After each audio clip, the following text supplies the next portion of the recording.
جویا news net work plus کو ترجمان Sialkot police سے حاصل ہونے والی تفصیلات کے مطابق ضلع سیالکوٹ کے مختلف علاقوں میں ملزمان کی گرفتاری اور منشیات و اسلحے کی برآمدگی سامنے آئی ہے۔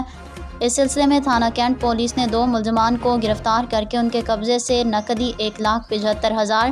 9 عدد موٹر سائیکلز، موبائل فونز اور وارداتوں میں استعمال ہونے والا اسلحہ ناجائز برآمد کر لیا، جبکہ تھانہ بیگو والا پولیس نے اسلحے کے زور پر شہریوں کو لوٹنے والے 2 ڈاکوؤں اور 2 جرائم پیشہ عناصر کو گرفتار کر کے